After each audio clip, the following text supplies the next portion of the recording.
Locked On Podcast Network, your team every day. You're listening to the Locked On Broncos Podcast, hosted by Cody Roark, your daily Broncos podcast.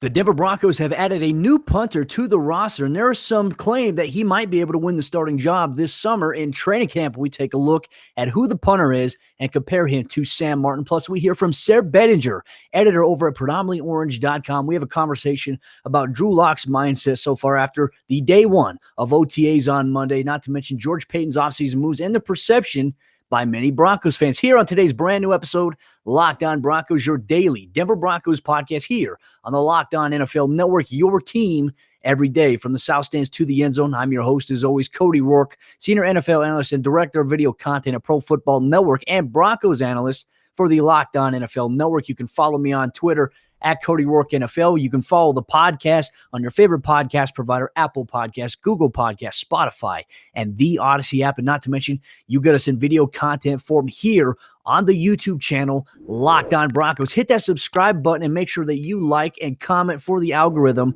along the way. But ladies and gentlemen, we have a lot to break down here on today's episode of the show. A brand new punter for this Denver Broncos football team as they signed Max Duffy, and he was a former punter from the University of Kentucky. And this is an interesting move because I think all offseason long we were talking about special teams. We talked about how Brandon McManus, for the most part, was consistent for Denver last year, had a really good season, especially from 50+. We felt that Sam Martin, in a lot of discussions that I've had with Broncos fans, did a really good job last year of making sure the Broncos punting unit was actually better off in special teams. In comparison to Colby Wadman from a couple of years ago, Sam Martin was an evident upgrade and obviously a veteran addition that the team made here. But the Broncos, they went out this week and they signed a new punter to the roster. And there is a chance, and many people are talking about Max Duffy. And Max Duffy is an Australian punter. He played some Australian football in an Aussie league down there. And he sort of came onto the scene at the University of Kentucky. He became a weapon. Now, his story is very interesting. Originally, he thought he was going to be a basketball player. He was really good at that. He played basketball, thought he was going to have dreams and ambitions of making it to the NBA. And then he started playing a little bit of that rugby and the Australian football in terms of being able to kick the ball. And he had some great velocity behind a lot of his kicks. And his mom didn't even know that he was playing. So a really cool backstory on that. I saw a little bit of an insight to him. He's the most valuable kicker in Australia, according to what many people have said in terms of various media reports. But is Sam Martin's job in danger here? Well, when you look at the comparison that you're always trying to get younger in the National Football League, organizations like to look at ways to save money. When you look at the cost comparison of Sam Martin versus Duffy, you can get Duffy at a pretty reasonable rate. Not sure what his contract details are just yet, but it's not going to be what Sam Martin was paid. Sam Martin has 2 years left on his 3-year deal.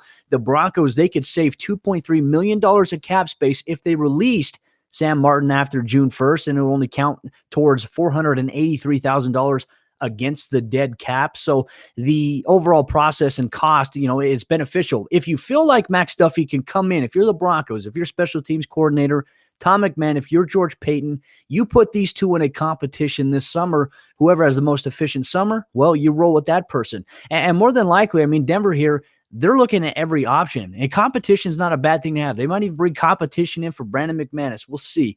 But right now, I think B-Max got that job locked up. But in terms of Sam Martin, we talked about it last year. There were times where the Broncos offense would be stopped within their own 20-yard line, sometimes in their own 10, backed up into the red zone. And Martin would have to punt. I think for the most part, he did a really good job of getting the ball past the opposing 50 in those situations. Historically, in Tom McMahon's special teams philosophy for the punting unit, he likes directional punters. He likes to be able to angle the football, hide at an angle to where it's going to go towards the sideline, directional. It's never going to be a directional middle punt to the middle of the field. You're never going to see that because what happens is, philosophically, if you punt in the middle of the field, you have to make sure your cover guys on the left side, your cover guys on the right side, take the appropriate angles to converge, and that's where you see guys, very agile returners, dip and duck underneath to be able to create different things. And we see a lot of missed tackles, a lot of lost lanes there, and that's why you don't often see middle directional punting anymore. You see often you're going to punt it towards the left sideline, you're going to punt it towards the right sideline. That's what Tom McMahon wants his punters to do. Sam Martin did a really good job, but Duffy is actually a really great directional punter when it comes to the sidelines. There were multiple times on his film at Kentucky, and you can go through on YouTube and find a highlight reel that I saw that his agency put together for him.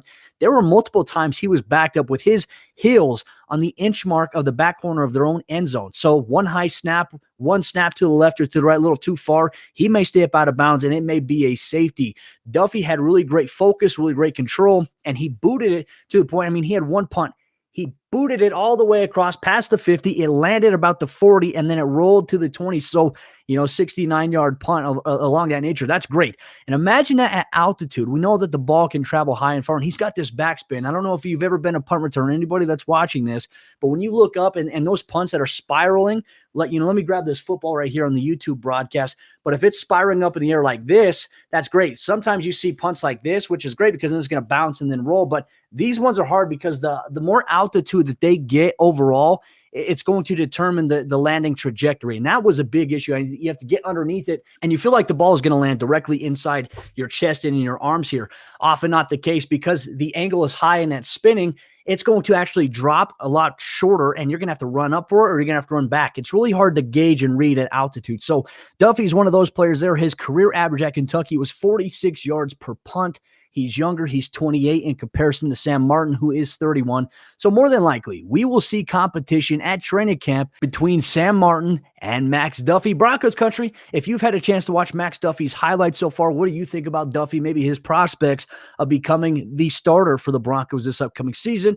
We also have to throw it to the notion that, hey, you might have to take a really big risk. If you do go with a younger guy, you may have to deal with some of the more mistakes. Sam Martin has been a veteran guy for a long time in the National Football League, entering 8 seasons into the NFL. For him, you got to wonder, is experience more valuable than that youth aspect right there? That, to me, I think is a big question that the Broncos, obviously Tom McMahon, George Paton, and the coaching staff, they have to decide on this summer. So we'll see how that competition goes at training camp. I know we're going to be looking at hang time. My man Andrew Mason over there at DNVR, he's always quick with that stopwatch in terms of hang time, so be on the lookout for that. But we're going to cover that all summer long. Locked On Broncos, especially when we're at training camp. But Broncos country coming up here in just a moment. We're going to get into an interview with my good friend Sayre Bedinger, editor over at predominantlyorange.com. He does a phenomenal job bringing insight into the Denver Broncos and allowing people that are interested in covering the team to be able to write. I got my opportunity in the sports media world by talking with Sayre. So we talk Drew Lock, we talk George Paton, and we talk about the Broncos offseason and the expectations coming ahead in just a moment. But before we do that, folks, I have to tell you about the sponsor of today's episode of the show. That's our good friends over there at Built Bar,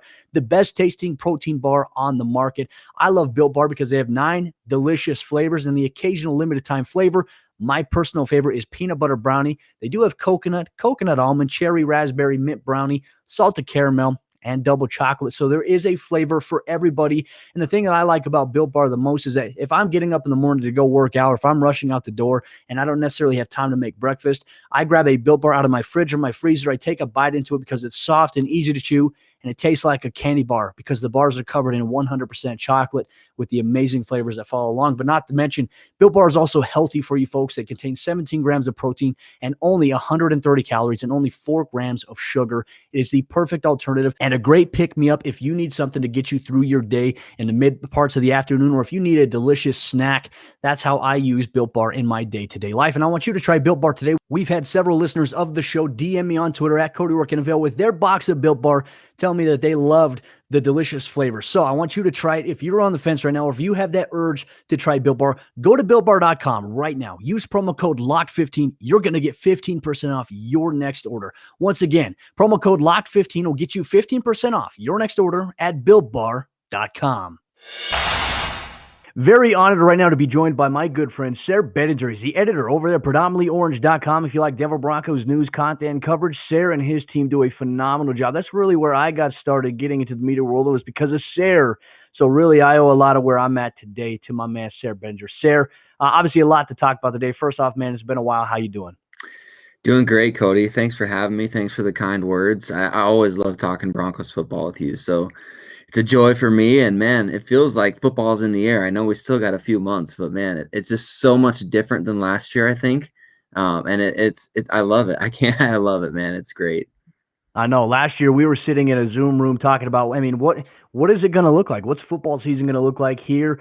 Players are back on the field. Justin Simmons, the Broncos social media team, captured it at the start of OTAs on Monday, coming out alongside Bryce Callen saying it smells like football weather. That's what I love, as a player there is a certain smell in the air when you go out there on practice and you're like, all right, hey, football season's close. But let's get into our topic of discussion. On Monday we heard from Drew Lock, and this was the first time we've heard from him this entire offseason. And there was a different perspective I got from Drew here, and we also heard from Teddy Bridgewater, so we'll touch on both there. But Drew's got a different level of mindset to him apparently right now in terms of his offseason preparation, staying off social media, which I think has been probably a great thing. Social media is just brutal these days. But for him, working with Peyton Manning this offseason, working with a variety of other people, he didn't mention who, but he says that, one day he may write a book about it if it all pays off, which he hopes it will, and he thinks it will. Just for you, what was your perspective from Drew's mindset in his press conference that we heard from on Monday at the UCL Training Center? Man, that just really quick though, you might have just thought of the title of his book right there. If it all pays off, P-E-Y. I mean, who knows? That time with Peyton Manning could really pay off. But man, it was great to hear from Drew. I mean, I feel like I kind of had the perspective that maybe he was hearing everything, or maybe he was at least reading it and like putting it as his bulletin board material or something. But for him to come out and say he hasn't heard any of it other than what some people have texted him, and to hear him talk about kind of like, people who are and aren't in his circle and things like that. I mean, it was a great mindset, I thought, from Drew Lock to come in. And, the most substantial rumor at this point has obviously been the Matthew Stafford trade that George Paton was involved in. And so that's really the most substantial potential trade the Broncos have been involved in. And for Drew Lock, I mean, I know he heard about that. We know that. I mean, he had to have heard about that. And so for that really to kick him into gear, I think you could tell that in the way that he talked, the way that he spoke, the way that he talked about just the detail-oriented offseason that he's had, the time spent with Peyton Manning. It was really refreshing to hear from Drew. And it was cool to see just him in that different mindset. A year ago at this time, even with everything going on, I think Drew was very optimistic. I think it was really, really good for him to know that he was the guy going into the season. But at the same time, along with that come those challenges, of not really having that competition to push you and maybe that extra motivation from somebody behind you. So that was great to hear from him, and great to see that he's really kicking it into high gear. And I'm excited to see what comes of that on the field. Well, absolutely. I mean, we already got questions about, hey, is 7-on-7, is OTAs right now going to be the deciding factor in this quarterback competition? We heard from Vic on Monday. It's going to be really all throughout the preseason, right? There's going to be 3 preseason games. So there's a lot of things that Drew and both Teddy Bridgewater can do between now and then to maybe push themselves ahead. But like you said, I like the mindset of Drew Lock. I mean, it's really hard to root against him with that mindset. But also we heard from Teddy Bridgewater as well, a veteran guy who, Sayre back in 2015, the Broncos got an up close and personal look at him when he was with the Minnesota Vikings. And it was a tough game against Adrian Peterson. The Broncos defense was flying around, but Teddy Bridgewater has been a veteran guy for quite some time. And I think even if Drew wins the competition, which I think many people project him to, I think that Teddy's going to be a great mentor for him in that locker room. I mean, something along the lines that he necessarily didn't get with Jeff Driscoll. So I kind of want to throw it to the Teddy question here. In your opinion, how do you see things playing out with Teddy Bridgewater, whether or not he's the starter or whether he's the backup, and where does it put the Broncos organization in your opinion? I think it's great for Teddy Bridgewater to be a Denver Bronco. I do remember that 2015 game. I remember Stephon Diggs and Teddy Bridgewater giving that no-fly zone a lot of hell that day. That was crazy to see those two young guys going at it. But it shows what kind of player Teddy Bridgewater is. He's fearless.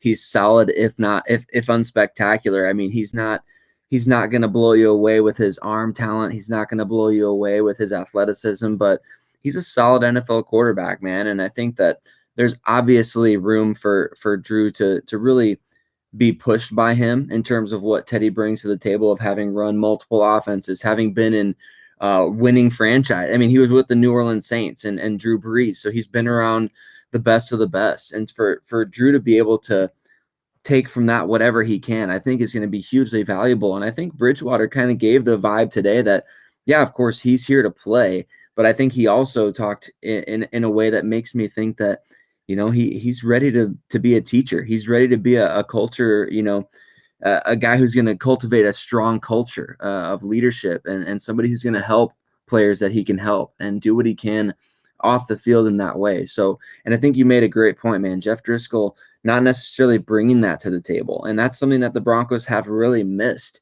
They didn't exactly have that with Trevor Siemian and Paxton Lynch either. So it's a valuable veteran presence that I think can bring a sounding board into the locker room for anybody to say, hey, what are you seeing here? What are you doing here?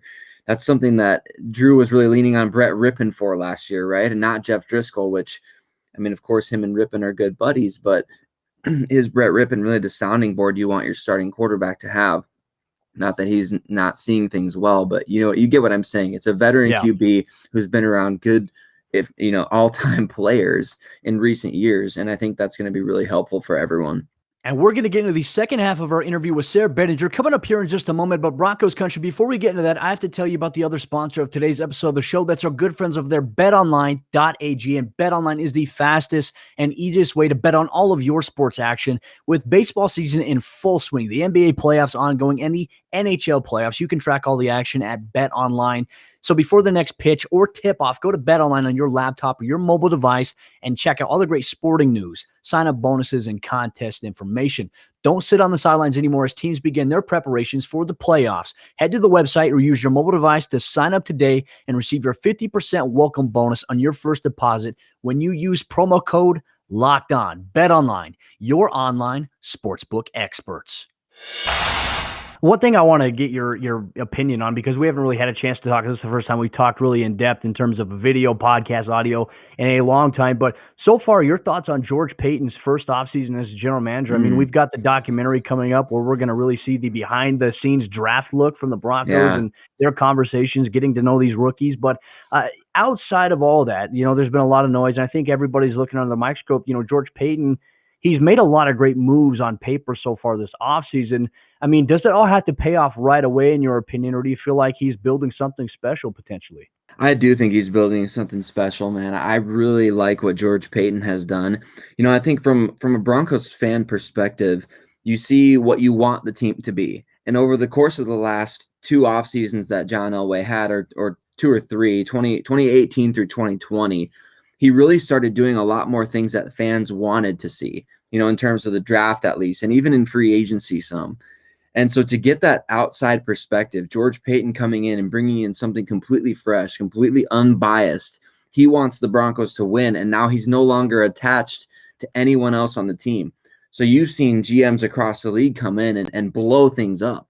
Typically, a new GM means new head coach, new quarterback, new this, new that, new offensive system, new defensive system. Everything's new. But with George Paton, he came in and he seemed like he really gave every single player on the roster a fair shot. And I think we also saw, too, his trust develop with Vic Fangio as a head coach. And I thought that was really an underrated aspect of John Elway's last couple of years, was his trust and relationship with Vic Fangio, because Vic Fangio, in addition to being one of the best defensive minds in the NFL, is so perceptive on everything in terms of roster building, player personalities. Is this guy a guy that I would want to coach against if, as an offensive player? That's what he said about Noah Fant in the 2019 draft. And so I think that those perspectives that George Paton really came in, and it wasn't like, okay, here's my year to kind of just see how everything goes. He really took to heart what people told him. And he also took to heart what he understood about his own film study. And he said, I'm going to bring in Darby and Fuller and Surtain, and we're going to make this secondary just loaded. And we're going to pay Justin Simmons. We're going to pay Shelby Harris. We're going to pick up Von Miller's option. We're going to keep Drew Lock as kind of the incumbent QB1, really, right? I mean, that's the vibe that I'm getting from George Paton. And I think it's great to see how he's really, it's not even just like a respect for John Elway. It's more of like I see that you've actually done some good things, and I'm going to believe in the players that you drafted, that you picked up, as though I drafted them. And that has just been so cool for me to see, that he didn't just come in and say, all right, this wasn't my guy, we're going to blow it up. This wasn't my guy, we're going to blow it up. This is my guy from Minnesota. I'm going to bring in Anthony Harris, and I'm going to replace Justin Simmons or Kareem Jackson. He didn't do that. He could have done that easily. The price was right. So I love what George Paton is doing. I love the kind of mixed bag approach that he's taken, and you can see that reflected in the coaching decisions, the front office personnel people that he's bringing in, the players that he's bringing in, just the way that he's doing things. I really, really have liked it a lot. Well, and he's changed some things up too. I mean, you talk about not coming in and really just tearing things down. And I think that's where we can also credit John Elway, as you were mentioning, that the last couple of years, John Elway, I think, has done a pretty good job of building the roster in areas, adding wide receiver talent. He's done a good job there defensively. I mean, Draymond Jones, in my opinion, is going to have a really big year for the Broncos this upcoming season. And I really believe that. But I think George Paton and his emphasis on involving the scouts, involving the coaches in the draft process in a more public way. Perfect PR move, by the way, in terms of giving fans really an insight into a new GM.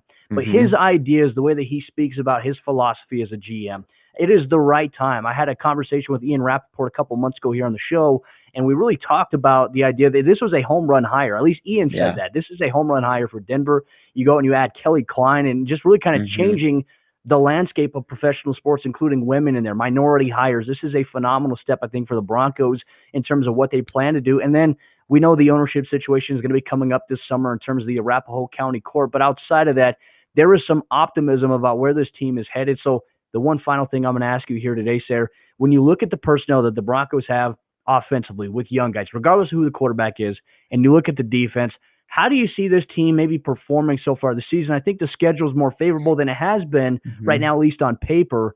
But for you, what is the biggest key for this Broncos team here in 2021? I think, to scratch that broken record even further, it's the quarterback position. And Drew Lock has to play better. There's no question about it. And I think that there's a fine line between saying, well, this guy's a failure, he stinks, and this guy, made mistakes, he can grow. There's growth opportunities. And whether or not you see that, that's what you're basing your predictions or any sort of expectations for the Denver Broncos in 2021 on, whether or not Drew Lock can take that step. Because I think with Teddy Bridgewater, I think they will be a pretty average to above average team. And so it's whether or not Drew Lock can really push them over that hump. And I think that we saw last year glimpses of it, right? I mean, we saw him go toe-to-toe with Justin Herbert in that comeback win in Denver. We saw him make the plays necessary in Kansas City to potentially win that game, and the receivers unfortunately let him down. Same thing in Los Angeles when he made that pass late to Jerry Jeudy that was dropped as well. So it's going to be on Drew Lock to improve, of course, over the course of the beginning stages of the game. You can't have the constant early mistakes. You can't have the compounding mistakes, the interception followed by the strip sack or things like that. But the roster is really good, in my opinion. And like you said, the schedule favors the Broncos. They could legitimately go out and win their first 4 games. And that's something that man, wouldn't that have benefited the 2019 version of this team, the first year of Vic Fangio that finished 7-9 to start 4-0 instead of 0-4? It's just, and if people think that this team's not that great, look at the 2019 team, which was coming off of, a pretty bad year in 2018. You fire your head coach, you bring in a new guy. That team won 7 games in 2019 with Joe Flacco starting half the games and then, a couple by Brandon Allen. So if the 2019 team can win 7 games, if you can find your way to do that, well, what can the 2021 team do? That's what I think. And if Drew Lock can take even a step into the top 20 QBs in the NFL, I think the Broncos could win 9, 10, 11 games this year. I mean, I really do. I think that they were a field goal, a bounce of the ball away from winning, a lot more than 5 last season. So I think that that's the key. It's doing those little things, that the death by inches that Vic Fangio talked about when he was hired, right? And so they've got to prove that they're not going to die by those inches anymore. Yeah, I think you make a great point too. And a lot of Broncos fans have misconstrued Vic Fangio's death by inches stuff, like in terms of, a guy not doing his job. That's what he really means. If a guy's not showing up all week at practice and you're working on a specific assignment for your opponent, and in that game you don't actually execute that, that's death by inches. Everyone's like, oh, well, this penalty is a death by inch, or this missed tackle is a death by inch. That's not necessarily what he's alluding to, but I agree with you, Sayre. I mean, I think this is a Broncos football team. When you look at the talent and the personnel that they have on paper, they have all the potential in the world. And if that defense when we saw them play how they played against Kansas City last year, which is pretty dang good in comparison to most other teams, they really created that blueprint, and Tampa Bay emulated that. Denver has the personnel to really match up, and I'm so excited to see what they can do with Patrick Surtain, the secondary. If that pass rush can stay healthy, the D-line can stay healthy, it's going to be a fun season, Sayre. And I'm looking forward to bringing you on here, Locked On Broncos, even more to talk about it. So, ladies and gentlemen, you can catch all of Sayre's work at Sayre Bedinger on Twitter, at Predom Orange. He's the editor over there, predominantlyorange.com. Broncos news, commentary, and everything else that you get there as well. So, Sayre, thank you so much, my man, for joining me here on today's episode of Locked On Broncos. Thanks, Cody. Appreciate you. Obviously, some great insight from my good friend Sayre Bedinger. You can catch his work at Sayre Bedinger on Twitter. Once again, at Predominantly Orange, at Predom Orange on social media. Always love Sayre's insight. One of the best dudes that I know. So if you're a Broncos fan and you like engaging content, predominantlyorange.com, they have you covered outside of your daily listening pleasure here at the Locked On Broncos podcast. But that will do it for today's episode of the show. Tomorrow, we're going to highlight some of the Broncos front office moves. We're going to get to know Ray Jackson a little bit more. He's the vice president now of player development and personnel. We're going to be able to dive a little bit deeper into what he does and how important his job is, as he's been with the Broncos since the 2015 Super Bowl season and in the player development side of things for quite some time in the National Football League. Plus, we are also going to be breaking down the biggest surprise contributor for the Broncos offense in 2021. We're going to debate it. We're going to share Broncos fans' responses on tomorrow's episode of the show. With that said, I'm Cody Roark, host of Locked On Broncos. You can follow me on Twitter at Cody Roark NFL.